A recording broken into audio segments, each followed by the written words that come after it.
प्रिय गुरुमाऊली, या पामराचे आपल्या चरणी कोटी कोटी प्रणाम. तेही कमीच पडतील देवा. एवढे अगाध ऋण आपले आमच्यावर आहे. आपण अंगीकार करून आम्हाला आपले शिष्य म्हणून स्वीकारल्याबद्दल आम्ही धन्य धन्य झालो आहोत प्रभू. संसार प्रपंचाच्या त्रिविध तापाने पोळलो होतो अक्षरशः. समाज, नाती गोती, कार्य, कर्तव्ये यात मी एखाद्या भक्ष्यासारखी अडकले आहे. माझ्या ध्येयापासून मी विचलित नक्कीच होते, मला हे जाणवतंय देखील. पण मी काय सांगू गुरुराया, माझी मानसिक शक्ती क्षीण होत चालली आहे. इच्छा असूनही हे महामायेचे फेरे मला मागेच ओढत आहेत. अनेकदा वाटते हे सर्व पाश तोडून आपल्या कुशीत येऊन ढसाढसा रडून मोकळे व्हावे आणि आपल्या स्वरूपात एकरूप व्हावे. तुम्हीच माझे परब्रह्म आहात.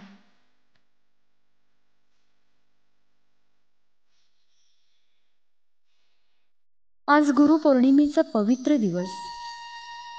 आज फक्त तुमचा आणि माझा दिवस, आपल्यातील गुरु शिष्यांच्या नात्याचा दिवस, आपल्यातील या नात्याची वीण घट्ट करण्याचा दिवस.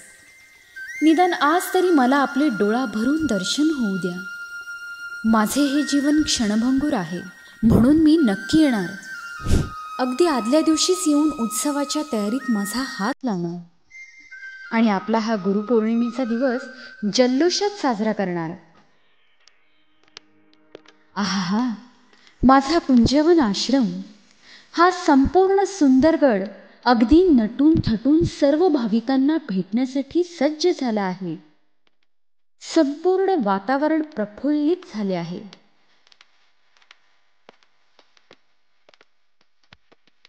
मंत्रोच्चाराच्या घोषाने परिसर अतिशय पावन झाला आहे. मला या आपल्या अनन्यसाधारण शक्तीचे सर्वत्र दर्शन होत आहे.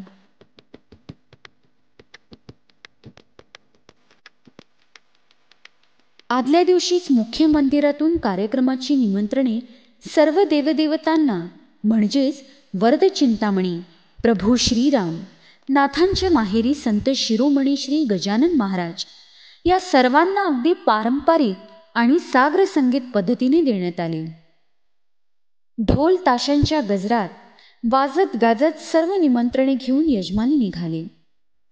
संध्याकाळच्या समयाला सर्व देवदेवता वारी उत्सवासाठी वाजत गाजत पालखीत विराजमान होऊन भव्य शोभायात्रेने मुख्य मंदिरात दाखल झाले. सर्वत्र अशी लगबग चालली होती की जणू काही दोन्ही बाजूला लगीनघाई सुरू होती.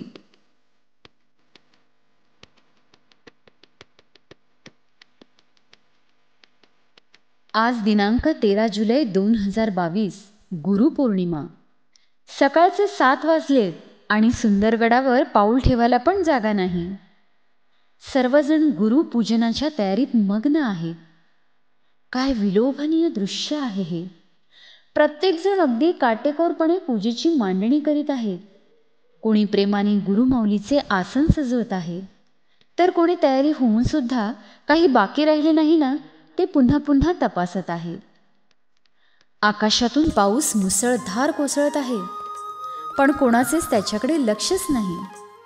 जो तो आपल्या पूजेच्या मांडणीमध्ये पाणी तर जाणार नाही ना, प्रतिमेच्या रूपात बसलेल्या माझ्या गुरुमाऊली भिजणार तर नाही ना, याची काळजी घेत होते.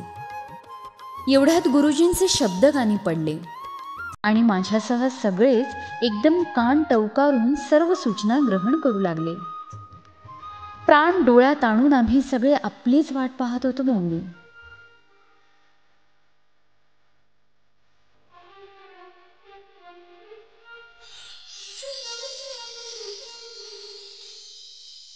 अखेरीस आपली कृपा झाली आणि आपण संतपीठावर विराजमान झालात. आम्हा लेकरांची चक्षुक्षुधा तृप्त झाली. अनंत श्री विभूषित जगद्गुरु रामानंदाचार्य श्री स्वामी नरेंद्राचार्य महाराज की जय. श्री स्वामी नरेंद्राचार्य महाराज की जय.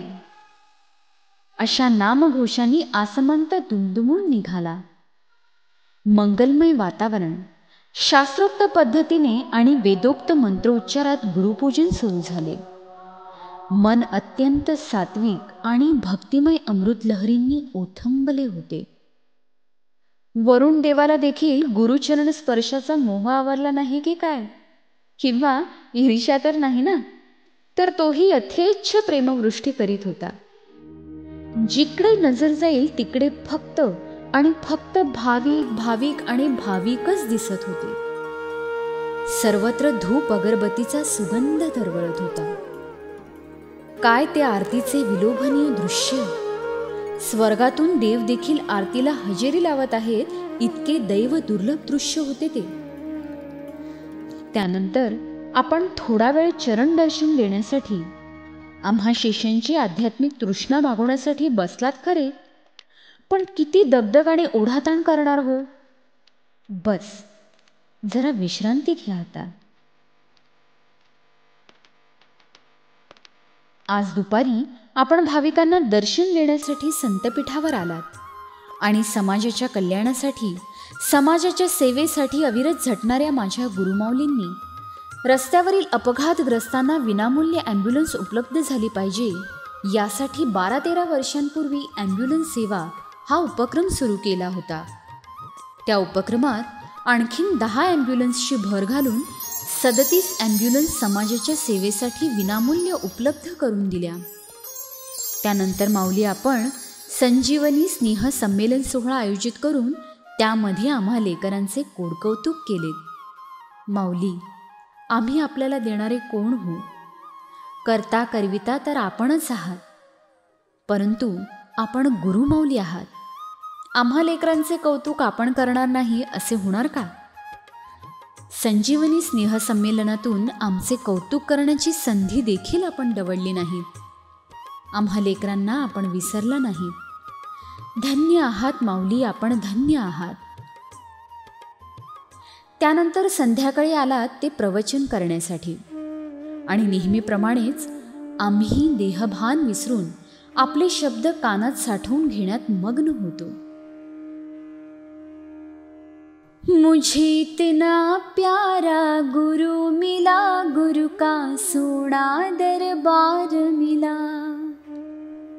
या सुंदर अभंगाने आपण या मंगलमय सोहळ्याच्या प्रवचनाची सुरुवात केली. मुझे इतना प्यारा गुरु मिला, गुरु का सोना दरबार मिला. हा जीव जो आहे, मनुष्य जीव हा स्वतंत्र आहे, म्हणून त्याला 84 लक्ष योनीतून वेगळा निवडून बाजूला काढलेला आहे. आणि म्हणून त्याला म्हटलंय नरदेह, नर करणी करे तो नर का नारायण बन जाए. गुरुने आपला शरीर जरी त्यागलं, शरीराचा त्याग केला, तरी त्यांची अनुभूती आल्याशिवाय, त्यांची प्रचिती आल्याशिवाय राहणारच नाही. तेच सद्गुरू. म्हणून भाविको, गुरूंकडे कधी माणूस म्हणून बघायचं नसतं. कारण तुम्ही जे बघत असता ते चर्मचक्षुनी बघत असता, आणि चर्मचक्षु नेहमी त्या गुरूंमधले दोष तुम्हाला दाखवत असतात. आपण नेहमी सांगत आलात आणि पुन्हा एकदा तळमळीने आपण आजही सांगताय की गुरुनामात अमृतासारखी शक्ती असूनही अज्ञानी जीव जन्म मरणाच्या चक्रातून बाहेर पडणे पसंत करत नाही. जीवनात गुरूंची आवश्यकता असतेच. बहुसुकृताने नरदेह प्राप्त होतो. या देहाचे भलेबुरे आपल्या हातात नसते, परंतु भगवंत आपल्यासोबत नेहमी गुरुरूपात असतो. तो कसा हे देखील आपण विविध दृष्टांत देऊन समजावून सांगितले.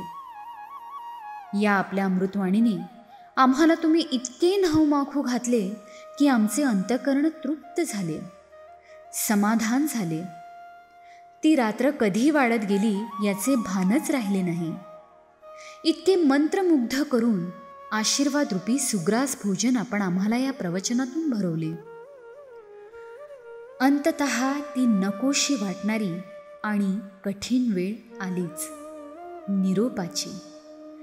प्रवचनाची सांगता झाली. मुख्य मंदिरात गाऱ्हाणे झाले.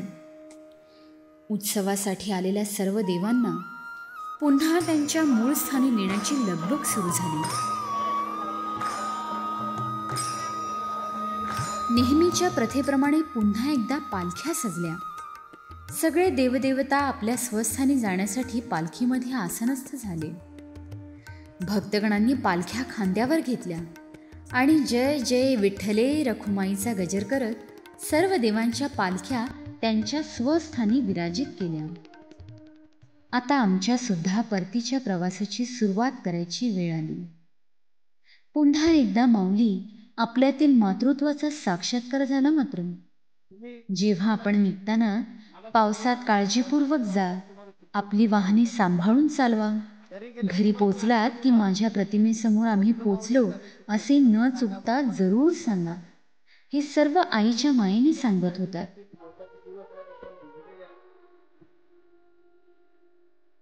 किती ते प्रेम! आपल्या या प्रेमाला शतशः नमन. आपली कृपाभिलाषी एक शिष्य.